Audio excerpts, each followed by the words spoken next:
बाबर ने हिंदुस्तान जीतने का प्लान नहीं बनाया था। यह सुनकर अजीब लगा ना, लेकिन सच यह है कि बाबर का हिंदुस्तान आना जीत नहीं, मजबूरी थी। एक ऐसी मजबूरी जिसने ना सिर्फ एक बादशाह पैदा किया बल्कि 700 साल की हिस्ट्री का रुख बदल दिया। या तो मैं जिंदा रहूंगा या फिर तारीख बन जाऊंगा। बाबर कोई पावरफुल एम्परर नहीं था, वो एक हारा हुआ शहजादा था। समरकंद, उसका शहर, उसका ख्वाब, सब कुछ उससे छीन लिया गया। सेंट्रल एशिया में दुश्मन ज्यादा थे, साथी कम और वक्त बिल्कुल नहीं। बाबर के पास सिर्फ एक चॉइस थी, या तो किसी नई जमीन पर अपनी किस्मत लिखे या फिर धीरे धीरे मिटा दिया जाए। और इसी मोड़ पर हिंदुस्तान एक ऑप्शन बना। हिंदुस्तान उस वक्त सिर्फ एक मुल्क नहीं था, वो एक मौका था। जमीन जरखाइज थी, लोग ज्यादा थे और हुक्मरान आपस में लड़ रहे थे। बाबर ने हिंदुस्तान को सिर्फ लूट के लिए नहीं देखा, उसने सोचा यहां से मैं दोबारा खड़ा हो सकता हूं। ये जीत का सपना नहीं, ये मेरी जरूरत है। और मजबूरी जब स्ट्रैटेजी बन जाए तो हिस्ट्री जन्म लेती है। 1526 पानीपत का मैदान। बाबर की फौज कम थी, लेकिन उसकी सोच नहीं थी।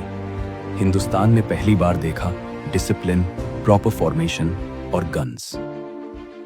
हम ज्यादा नहीं थे, लेकिन हम तैयार थे।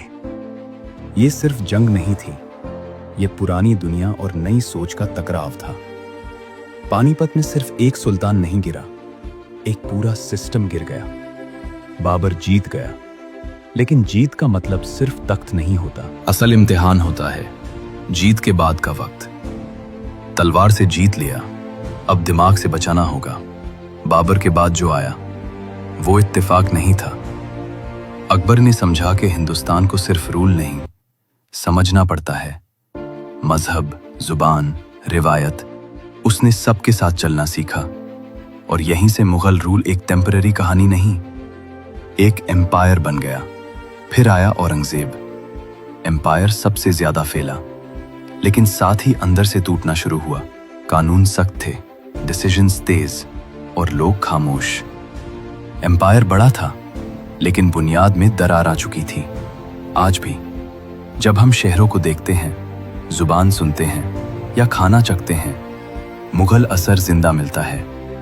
बिल्डिंग्स, कल्चर और सोच, पसंद हो या न हो, हिंदुस्तान की पहचान इस दौर के बगैर अधूरी है।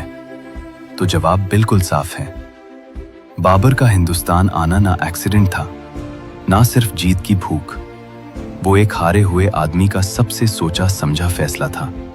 और कभी कभी ऐसी ही मजबूरियां तारीख लिख देती हैं। हर हार अंत नहीं होती।